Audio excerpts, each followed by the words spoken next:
Nakakalungkot isipin na ang iba nating mga kababayan OFWs ay mas piniling tapusin ang buhay kaysa makasama ang pamilya. Gaya na lamang itong nag-viral ngayon na isang OFW sa Hong Kong ang napabalitang nagpakamatay bunsod sa tindi ng problema nito sa pera. Nakakakilabot ang ginawa ni kabayan sa kanyang sarili. Sa mga kapwa ko OFW, laban lang po tayo. Nakakalungkot ho mga kababayan dahil lang sa problemang pera. Siya si Mincho, 36 years old, isang domestic helper sa Hong Kong na viral ngayon sa Facebook. Sa unang tingin mo pa lang sa mga litrato ni kabayan, makikita mong wala. Kung makikita nyo nga naman yung picture niya, napakasaya, di ba? Kumbaga hindi isipin ng mga kaibigan niya na ganun gagawin niya. Okay, so pera lang po yan. Sabi nga, laban lang.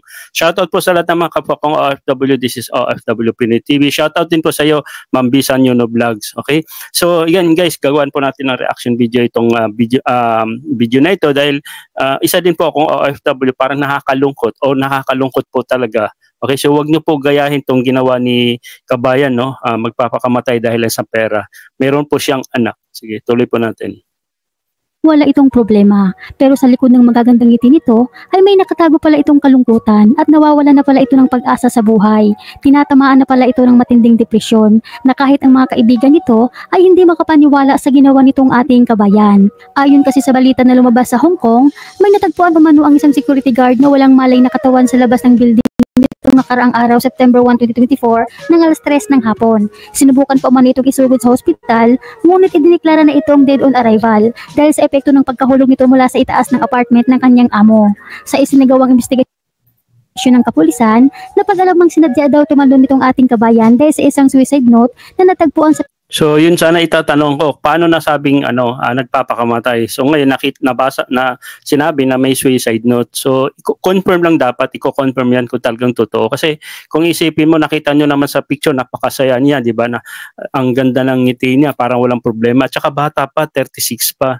So hindi natin masabi bakit nagawa pa niya yon.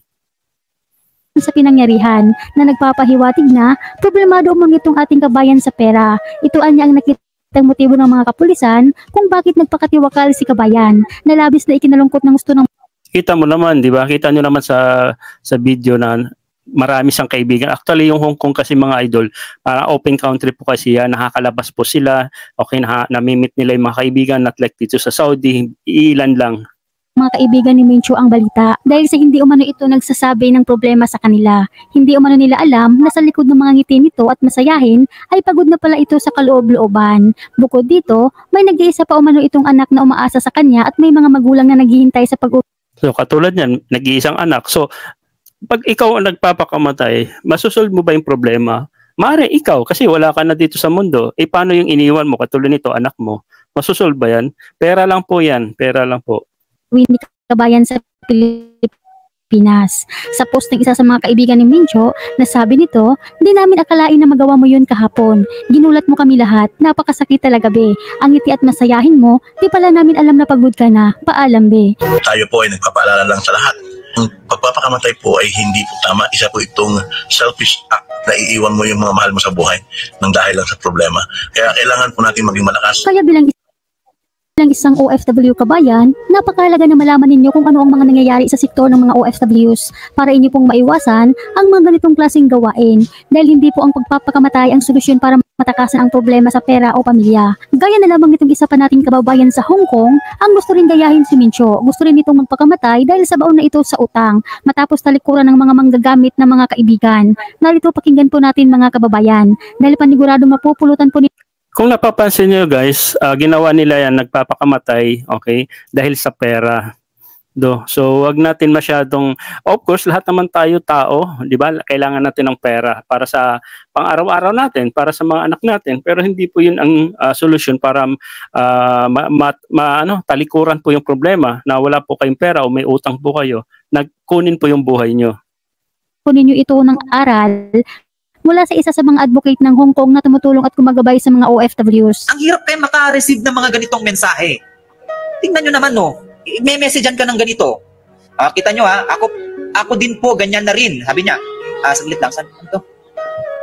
Ganyan, sabi niya, ako din po, ganyan na rin ang iniisip ko, ang tapusin na lang ang buhay ko dahil sa iniwan ako ng mga tao matapos makautang ako sa bangko para sa kanila. ako ngayon ang stress at depressed. Tapos meron pang ganitong kasama na may kasama pang tali, tapos nakalagay pa rito, heto ma'am, handa ako na. Alam nyo yun, hindi solusyon. Ang pagtawag dito, pagkitil yun ng buhay ninyo. Paano naman yung pamilya nyo dahil lang sa kagagawan ng mga tao na ginamit yung mga pangalan ninyo dahil sa mga utang ninyo, ito yung gagawin ninyo sa sarili ninyo. Tama eh. At saka isa pa, huwag basta-basta magtitiwala, lalo na dito sa abroad, regarding po dyan sa mga bangko-bangko na yan, gawin kang parang garantor, huwag po kayo maniwala sa ganyan, okay? Diba, isipin ninyo yung pamilya ninyo, isipin ninyo yung, hindi naman dahil sa pamilya nyo, kaya kayo nagkakaganito dahil sa ibang tao. Huwag ninyong isipin yung ibang tao, isipin ninyo yung mga pamilya ninyo.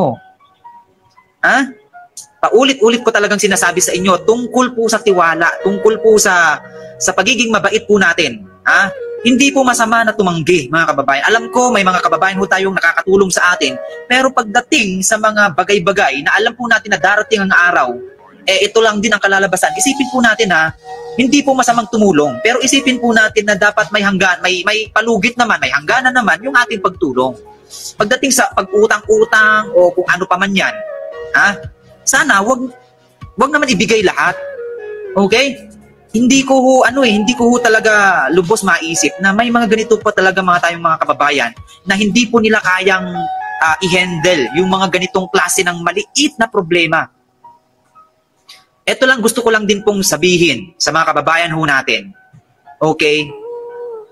Yung mga tao, yung mga tao na mahilig pong gumamit ng pangalan ng mga kaibigan ninyo para lang gamitin yung pangalan nila sa mga bangko man yan o pag-uutang na yan, please naman, pinagkatiwalaan ho kayo nung taong nagpagamit ng pangalan nila. Tama yun. At saka isa pa, pag nandito po kayo sa abroad at may utang po kayo sa bangko, hindi po kayo makakauwi sa bansang yan. Kasi po, mahuhold po kayo sa airport, maniwala po kayo. Marami po nangyayari dyan sa UAE. Tapos ngayon, ganito lang ang gagawin ninyo sa kanila. Iiwanan nyo sila sa ere na parang walang nangyari. Isipin nyo, tumalon yung isang kababayan natin dahil lang sa problemang pera. Eto naman, nag-message naman dahil iniwan siya sa ere ng mga taong gumamit ng mga pangalan niya sa bangko. Grabe naman kayo. Hindi ho kayo nakakatulong sa mga taong ginagamit nyo yung mga pangalan nila. Bagkus, nakakadagdag kayo sa problema. Kayo ang sasaya ninyo ngayon na ginamit nyo yung perang dahil lang sa paggamit ng pangalan ng ibang taong sasaya nyo ngayon.